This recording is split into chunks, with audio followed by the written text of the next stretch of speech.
9/11 से कम नहीं है ये सानिया। बस फ़र्क ये है कि पाकिस्तान में हुआ है तो कोई पूछने वाला नहीं, कोई सोचने वाला नहीं। आज तक 9/11 को रोते ज़रूर रहते हैं हमारे अपने लोग भी, लेकिन अपनों के बारे में कोई एहसास नहीं। आपकी तरफ आऊँगा, क्या लगता है आपको हमारे फ्लॉज क्या हैं? वैसे देखा जाए तो हर चीज़ ही ज़ीरो नील बटा सन्नाटा है, लेकिन ये क्या, क्यों? देखिए, पहले तो मैं सबसे ताज़ियत करना चाहूँगी। बात यह है कि हुकूमत पाकिस्तान जो है वो रिस्पॉन्सिबल है इस तमाम सूरत हाल की। बिल्कुल है। और हम टैक्स देते हैं और गरीब लोग ज़्यादा टैक्स देते हैं। उनकी तनख्वाहें अगर आप अभी मालूम करें, ज़बरदस्ती काटा जाता है, ज़बरदस्ती काटी जाती हैं। बहुत सारे मसाइल हैं, कोई एक मसला नहीं है। और मुझे कोई 24 साल हो गए हैं काम करते हुए, तो मैं आपको बता सकती हूँ कि कितने ज़्यादा मसाइल हैं। लेकिन तमाम चीज़ों की रिस्पॉन्सिबिलिटी जो है वो हुकूमत पाकिस्तान के ऊपर आयद होती है। एक 302 इनके ऊपर भी कटना चाहिए। स्टेट की रिस्पॉन्सिबिलिटी है कि वो लोगों की ज़िंदगी की जान की हिफाजत करे, माल की उनकी इज्जत की हिफाजत करे। सही। जो हमारे आइन में लिखा हुआ है, ये नहीं कि हम कोई बगैर आइन का मुल्क है। हमारे मुल्क में एक आइन है जो इस सारे सूरत हाल को समेट सकती है, बस उसमें इम्प्लीमेंटेशन नहीं होती। उस पर इम्प्लीमेंटेशन नहीं होती। इसी तरह से लेबर के कवानीन है, एक बहुत ही छोटा सा आसान सा कानून है, अगर आप उसमें अमल दरामद कर लें तो कभी भी ये सिचुएशन नहीं हो सकती है। और वो है कि आप फैक्ट्रीज एक्ट एक कानून है जो ये इंश्योर कर सकता है कि आपके यहाँ इंस्पेक्शन होना चाहिए। इंस्पेक्शन से आपको पता चल सकता है कि अगर तमाम आलात सही तरह से लगाए गए काम हैं, काम कर रहे हैं। जैसे उन्होंने बताया कि फायर एक्सटिंग्विशर्स मौजूद थे वहाँ पे, खाली पड़े हुए थे, तो अगर वहाँ का इंस्पेक्शन हो रहा होता तो ये बात आइडेंटिफाई की जा सकती थी। अभी कल एक इंतहाई मुझे अफसोस के साथ कहना पड़ता है कि हमारे जो वज़ीर आला साहब हैं, उन्होंने ये कहा कि बहुत सारे हमारे जो इंडस्ट्रियलिस्ट हैं उन्होंने हमें शिकायत की कि लेबर डिपार्टमेंट वाले जो हैं वो रिश्वतें लेते हैं हमसे, इसलिए इंस्पेक्शन बंद कर दें। इसलिए हमने इंस्पेक्शन बंद कर दिया। 2003 से इंस्पेक्शन नहीं हुआ पाकिस्तान में, सिंध और पंजाब में। तो और उसके बाद जो एक्सीडेंट, रिश्वत को रोकने का तरीका हमने ये रिश्वत को सोचा रोकने का तरीका ये है कि गरीब लोगों को मरने दो, कोई फर्क नहीं पड़ता। और कोई वाकई फर्क नहीं पड़ता लोगों को। और उस वक्त तक फर्क नहीं पड़ेगा जब तक गरीब लोगों को खुद एहसास नहीं होगा कि उनकी जान की भी कोई कीमत है। ये किसके खिलाफ FIR कटवाएं? अगर इन सब ने मिलके एक FIR कटवानी हो, हाँ, तो ये वजीर आला के खिलाफ कटवाएं, ये लेबर डिपार्टमेंट के खिलाफ कटवाएं, ये क्या नाम है आपका, ये जितने EOBI वाले हैं, सोशल सिक्योरिटी वाले हैं, ये तमाम लोग जो आके जिनकी रिस्पॉन्सिबिलिटी है कि इंस्पेक्शन करें, उन सब के ऊपर FIR बनती है और सबके ऊपर होनी चाहिए। और सब में से किसी ना किसी को, जो भी ज्यादा रिस्पॉन्सिबल है, उसको लटकना चाहिए।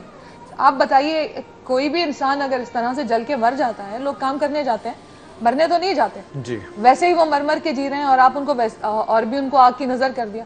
आपको मैं बताऊं कि जिस जगह पे ये वाकया हुआ है उसके बिल्कुल सामने पाकिस्तान एयरफोर्स वालों की इंस्टॉलेशन है, बहुत बड़ी इंस्टॉलेशन है, और उनके पास हर तरह की फैसिलिटी मौजूद है और कोई मदद करने के लिए नहीं आया। दूसरी तरफ ये पुलिस वाले जो हैं, हमारे सिंध पुलिस वाले, इनका ट्रेनिंग सेंटर है वहाँ पे, उनमें से भी कोई नहीं आया। मतलब इस कौम का ये किस तरह की कौम है? लेकिन मुझे अगर आपके सामने लोग मर रहे हैं, आप कुछ कर सकते हैं और आपने नहीं किया। बेहिस हो चुके हैं, सब कुछ है। लेकिन मुझे एक बात बताइए कि ये लेबर एक्ट के तहत, जो आज मैं सुबह खबर भी शेयर कर रहा था ऑडियंस के साथ, BBC की ये खबर थी कि फैक्ट्रीज एक्ट के तहत अगर कारकुनान की जानी और माली नुकसान होता है या कोई भी तहफ़्फ़ुज़ नहीं कर पाते, तो सनती यूनिट के जो मालिकान हैं उनका सज़ा, उनके लिए सज़ा जो है फी खिलाफ वर्जी 500 से 750 रुपए। देखिए, जान का जाना जो है ना, ये कोई भी एंटिसिपेट नहीं कर रहा होता कि अगर आप काम की जगह पे हैं तो आपकी उंगली कट जाएगी, आपका हाथ कट जाएगा, और उसकी कॉम्पनसेशन है। और लेकिन उस कॉम्पनसेशन को ज़्यादा होना चाहिए। 1934 की जो कॉम्पनसेशन है और 2011 की जो 12 की जो कॉम्पनसेशन है, 2003 में रिवाइज हुआ है ये, उसके बावजूद तरमीम 97 में रिवाइज हुआ है, 97 में रिवाइज हुआ है, 2003 में रिवाइज हुआ है। जो कंपनसेशन है वो बहुत कम है जी। बात यह है कि आपके मुल्क में, मेरा ख्याल है कि ये बहुत ही सिग्निफिकेंट बयान है जो कल वजीर आला कायम अली शाह साहब ने दिया, कि क्योंकि उन्होंने कहा कि जी इंस्पेक्शन से प्रॉब्लम है, तो हमने कहा कि जी नहीं करो इंस्पेक्शन। मतलब इससे आपको जाहिर होता है कि आपका मुल्क किन लोगों के हाथों में है, कौन लोग हैं जो ये मुल्क चला रहे हैं। और जो आपका एम्प्लॉयर है, आप सोचें कि जो चौकीदार है, आखिर वो भी इंसान है, वो भी इसी तबके से ताल्लुक़ रखता है। लेकिन हम लोगों को आपस में एक दूसरे से कोई ताल्लुक़ नहीं है।